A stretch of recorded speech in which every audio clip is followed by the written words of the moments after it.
നമുക്ക് ജീവിതത്തിൽ ഒരു സ്വപ്നങ്ങളുണ്ടാവും. ആ സ്വപ്നങ്ങളെല്ലാം നടക്കണമെന്നില്ല. നമ്മൾ ശ്രമിച്ചു നോക്കുമായിരിക്കും. കുറേ നാൾക്ക് മുമ്പ് മാമൻ്റെ കല്യാണ സമയത്ത് മാമൻ്റെ കൂട്ടുകാരൻ ഇവിടെ വന്നു. പുള്ളിക്കാരൻ അത്യാവശ്യം നല്ല പഠിപ്പുള്ള കൂട്ടത്തിലാണ്. മാമൻ സാറാണ് കേട്ടോ, ഞാൻ പറയാൻ വിട്ടുപോയി. മാമൻ സാറാണ്. അപ്പോൾ ഇവിടെ വന്നു. പുള്ളിക്കാരൻ ഈ മാമൻ്റെ കൂട്ടുകാരൻ ഡോക്ടറേറ്റ് ചെയ്തുകൊണ്ടിരിക്കുകയാണ്, PhD ചെയ്തുകൊണ്ടിരിക്കുകയാണ് ബോംബെ IIT-യിൽ. പണ്ടുകൊണ്ട് ഞാൻ പഠിച്ചത് പുറകാണേ. മാമൻ്റെ സങ്കടം അത് തന്നെയാണ്.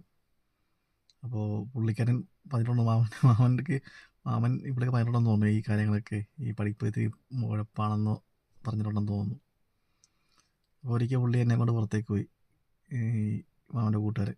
നടക്കാനൊക്കെ ഇറങ്ങിയപ്പോൾ പറഞ്ഞു, പിന്നെ മോൻ എന്താണ് പഠിക്കാത്തതൊക്കെ. ഞാൻ ശ്രമിക്കുന്നുണ്ട്. പുള്ളിയുടെ കാര്യം പറയാണ്. 10 മക്കൾ, 10ാമത്തെ ആളായിരുന്നു പുള്ളി. അപ്പോൾ ഇങ്ങനെ ഡിഗ്രിക്ക് 5, 6, 7 പ്രാവശ്യം എഴുതിയിട്ടാണ് കണക്ക് കിട്ടിയെന്ന് പറഞ്ഞു. പിന്നെ പുള്ളി ഡിഗ്രി ചെയ്തു, പിന്നെ സെറ്റ് പാസ്സായി, PhD ചെയ്തുകൊണ്ടിരിക്കുകയാണെന്ന് പറഞ്ഞു. ഇങ്ങനെ കാര്യങ്ങൾ പറഞ്ഞു. അപ്പോൾ പഠിക്കണം, ഓക്കെ എന്ന് പറഞ്ഞു. പുള്ളിയുടെ സ്വപ്നം, പുള്ളി പറഞ്ഞത്, എനിക്ക് ഇത്രയൊക്കെ പഠിക്കാൻ പറ്റിയ ഗവൺമെൻറ് കാര്യം കൊണ്ടാണ്. അപ്പോൾ എനിക്ക് ഗവൺമെൻറ് വേണ്ടി എന്തെങ്കിലും ചെയ്യണം, അതാണ് എൻ്റെ ആഗ്രഹം എന്നൊക്കെ പുള്ളി പറഞ്ഞുകൊണ്ടിരിക്കുകയായിരുന്നു. അപ്പോൾ ഇവിടെ രാത്രി തിരിച്ചു വന്നു. വേറെ സംഭവം വെച്ചാൽ ഇവർ തമ്മിൽ കളിയാണ്, മാമനും കൂട്ടാനുമായിട്ട്. അവരുടെ ചെറുപ്പം, പണ്ടത്തെ ഒരു ഓർമ്മകളൊക്കെ ഓടിക്കളിക്കുന്നതൊക്കെ നമ്മൾ കാണാം. അങ്ങനെയൊക്കെയായിരുന്നു. അപ്പോൾ മാമൻ്റെ ലീവ് സമയത്ത് പുള്ളിക്കാനാണ് സ്കൂളിൽ പോയി പകരം നിന്നത്. അവിടുന്ന് പുള്ളിക്കാരൻ ഒറ്റ പോക്ക് പോയി. എങ്ങോട്ട് പോയെന്നൊരു അറിവില്ല ഈ കൂട്ടുകാരൻ. ആർക്കും അറിവില്ല എന്താ സംഭവിച്ചെന്ന് അറിയാൻ മേല. അപ്പോൾ ഞാൻ ഓർത്തു, ചില സമയത്ത് പുള്ളി എത്തി വിഷമിച്ചിരിക്കുകയാണായിരുന്നു. എപ്പോഴും കളിച്ചിരിക്കുകയാണെങ്കിലും ചില സമയത്ത് പുള്ളി വിഷമിച്ചിരിക്കുകയാണായിരുന്നു. തന്നെയല്ല, ഈ ഉറക്കമില്ലാതൊക്കെ ഇരിക്കുന്ന കണ്ടിട്ടുണ്ടായിരുന്നു. അപ്പോൾ അന്ന് കാര്യമാക്കിയില്ല, അത് വീട് മാറി അതിൻ്റെയൊക്കെ ആയിരിക്കും എന്ന് ഞാൻ ചിന്തിച്ചായിരുന്നു. പക്ഷേ എല്ലാം കൂടി കൂട്ടുവായിച്ചപ്പോൾ എന്തോ പ്രശ്നങ്ങളുണ്ടാവും എനിക്ക് തോന്നിയായിരുന്നു. അങ്ങനെ പറഞ്ഞു പിടിച്ച് വന്നപ്പോഴാണ് മാമൻ പറയണത്, ഇങ്ങനെ ബോംബെ IIT PhD ചെയ്തുകൊണ്ടിരിക്കുകയായിരുന്നു.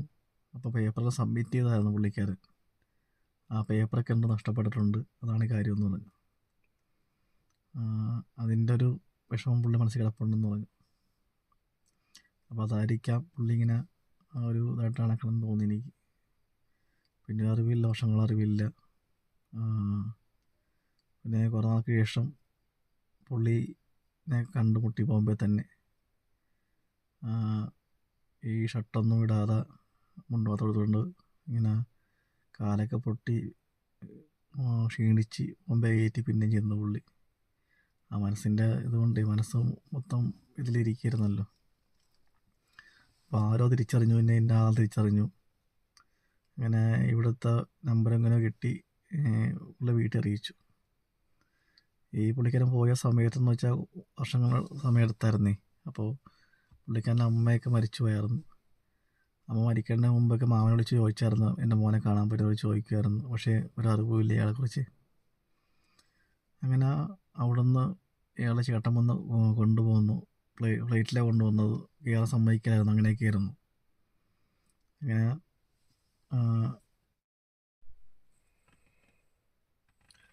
ചേട്ടൻ നല്ലോണം നോക്കുമായിരുന്നു. അപ്പോൾ ചേട്ടൻ ആളെ ട്രീറ്റ് ചെയ്തു, ആളെ ശരിയാക്കിയെടുത്തു. പക്ഷേ പഴയ കളിയും ചിരിയൊക്കെ പോയി, ആൾ വേറെ ആളായിപ്പോയി. ഇപ്പോൾ ചേട്ടനോടെ പുള്ളി എന്തോ വർക്ക് ചെയ്യായിരുന്നു. ചേട്ടൻ്റെ കമ്പനി തന്നെ, ഹോർബിസുള്ള കമ്പനിയാണ് വർക്ക് ചെയ്യായിരുന്നു.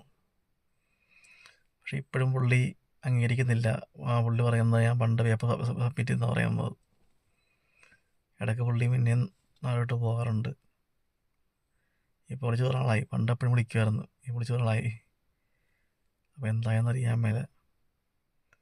പുള്ളി ആഗ്രഹിച്ചത് ഒരു കാര്യം, പക്ഷേ വ്യക്തി നടത്തിയ വേറെ കാര്യം.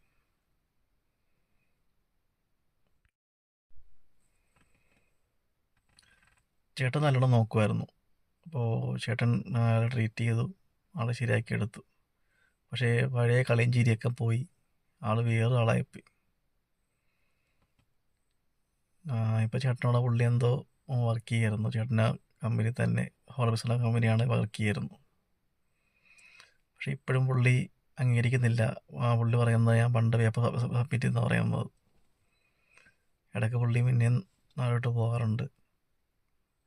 ഇപ്പോൾ വിളിച്ച് ഒരാളായി. പണ്ട് എപ്പോഴും വിളിക്കുമായിരുന്നു, ഈ വിളിച്ച് ഒരാളായി. അപ്പോൾ എന്തായെന്നറിയാൻ മേലെ.